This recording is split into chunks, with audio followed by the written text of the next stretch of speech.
Hi hello friends, welcome back to my YouTube channel. ನಾನಿವತ್ತು ಸಿಹಿ ಕುಂಬಳಕಾಯಿ ಪಾಯಸನ ಹೇಗೆ ಮಾಡೋದು ಅಂತ ತೋರಿಸ್ಕೊಡ್ತಾ ಇದ್ದೀನಿ.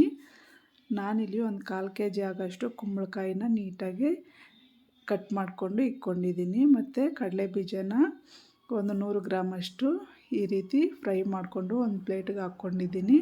ಮತ್ತು ಸ್ಟವ್ ಮೇಲೆ ಒಂದು ಬಟ್ಲಿಗೆ ನೀರು ಹಾಕ್ಕೊಂಡು ಇದು ಕುಂಬಳಕಾಯಿನ ನೀಟಾಗಿ ಬೇಯಿಸೋಕೆ ಇಡ್ತಾಯಿದ್ದೀನಿ.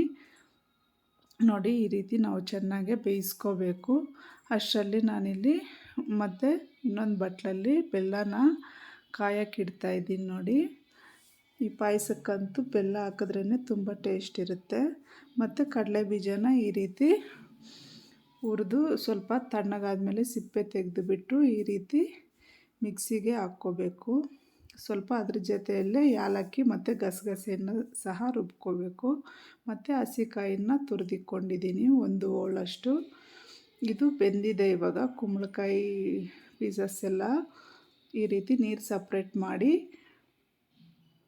ಇದನ್ನು ನೀಟಾಗಿ ನಾವು ನುಣ್ಣಗೆ ಮಾಡ್ಕೋಬೇಕು. ಇವಾಗ ನೋಡಿ, ಈ ರೀತಿ ಮಸಿಯ ಕೋಲು ಬರುತ್ತಲ್ಲ, ಅದರಲ್ಲಿ ನೀಟಾಗಿ ಈ ರೀತಿ ನುಣ್ಣಗೆ ಮಾಡ್ಕೊತಾ ಇದ್ದೀನಿ ನಾನು.